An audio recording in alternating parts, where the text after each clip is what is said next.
Hi friends, કેમ છો? મજામાં? તો આજે આપણે બનાવીશું લાલ મરચાંની એકદમ ચટાકેદાર ચટણી. અત્યારે શિયાળાની સિઝનમાં સરસ એવા એકદમ ફ્રેશ કડક લાલ મરચાં મળે છે. તો ચટણી બનાવીશું અને સાથે લઈશું લસણ. તો આમાં ઝાઝું લસણ પડે છે એટલે લસણ અને મરચાંને આપણે ક્રશ કરી લઈશું.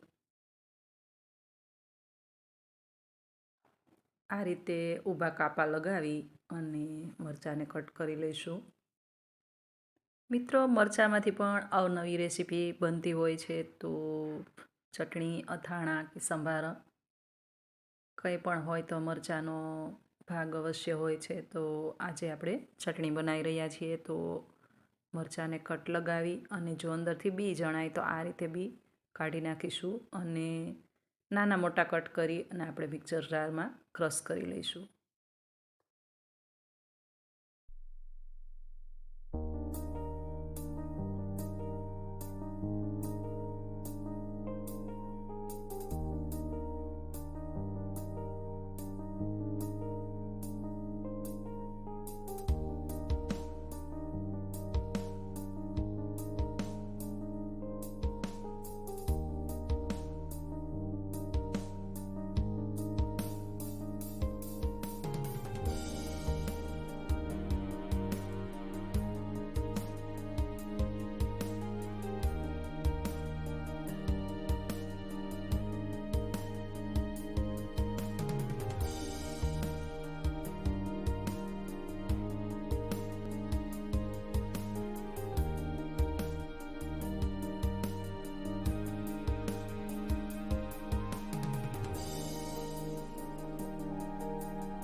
તો હવે આ બધા જ મરચાં અને લસણ આ રીતે કટ થઈ ગયું છે. હવે એને એક મિક્સર બાઉલમાં એડ કરી દઈશું અને ત્યારબાદ થોડું એવું આખા ભાગું ક્રશ કરી લઈશું. અહીંયા થોડા મરચાંને આપણે આખા ભાગા ક્રશ કરીશું અને થોડા મરચાંને એકદમ વધારે થોડા ક્રશ કરીશું. આગળ તમે જોઈ શકશો. તો આ જારની અંદર આ બધા જ મરચાં એડ કરી દઈશું અને થોડું એવું ચલાવી લઈશું. ત્યારબાદ આપણે બીજા અડધા મરચાં જે વધારે ચલાવી અને વધારે ક્રશ કરીને લેવાના છે એ પણ કરી લઈશું. તો જોઈ શકો છો તમે, આ રીતે આપણે અડધા મરચાં આ રીતે ક્રશ કર્યા છે, જે આખા ભાગા છે, અને અડધા મરચાં જે રહેવા દીધા છે એને થોડા વધારે ક્રશ કરવાના છે.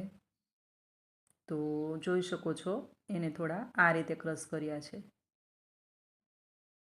આ રીતે કરશો ને એટલે ચટણીની અંદર એકદમ સરસ ગ્રેવી જેવી ચટણી બનશે અને ખાવામાં પણ ખૂબ જ સરસ ટેસ્ટ મળશે. તો થોડા એવા અધકચરા અને થોડા એવા ફાઇન ક્રશ કરેલા મરચાંને લઈ લઈશું અને આગળની પ્રોસેસ માટે ગેસ ટૂલ પર આપણે 2 ચમચા તેલ ગરમ મૂકીશું.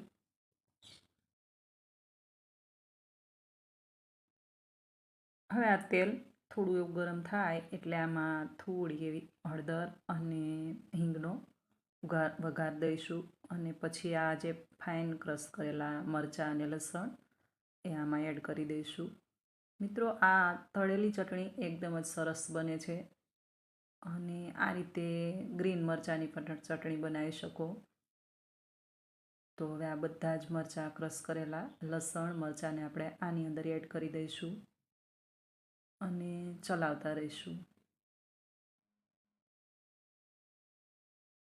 મિત્રો, અહીંયા આમાં એક આ સિક્રેટ મસાલો એટલે કે મેથીઓ મસાલો, બીજું કંઈ પણ એડ કરવાનું નથી. આ 1 ચમચી ભરીને મેથીઓ મસાલો એડ કરશો તો એકદમ સરસ એવી ચટણી બનીને તૈયાર થઈ જશે. આ મસાલો ઘરમાં જ બનાવેલો છે અને આ મસાલો ઘણા બધા રાયતા, સંભારા કે અથાણાની અંદર પડતો હોય છે. તો જોઈ શકો છો, આ રીતે આપણી ચટણી એકદમ સરસ બની ગઈ છે. ત્યારબાદ અહીંયા 2 ચમચી મોળું એટલે કે મીડિયમ મોળું કે ખાટું મીડિયમ દહીં લીધેલું છે, 2 ચમચી એડ કર્યું છે અને દહીં એડ કર્યું છે એટલે થોડી એવી ખાંડ એડ કરી છે. ત્યારબાદ ઢાંકીને આપણે થોડી વાર થવા દઈશું. ત્યારબાદ ચેક કરી લઈશું કે ચટણી તૈયાર છે કે નહીં. જોઈ શકો છો આપણી ચટણી એકદમ જ સરસ એવી બનીને તૈયાર છે. જોઈ શકો છો તમે મિત્રો, આ ચટણીને બનાવતા બિલકુલ વાર નથી લાગતી અને ટેસ્ટ ખૂબ જ સરસ મળે છે. તો એકવાર જરૂરથી બનાવજો. કેવી લાગી આજની આ રેસીપી તમને જરૂરથી જણાવજો. ફરી મળીશું એક નવી રેસીપી સાથે. ત્યાં સુધી આવજો. Thank you for watching.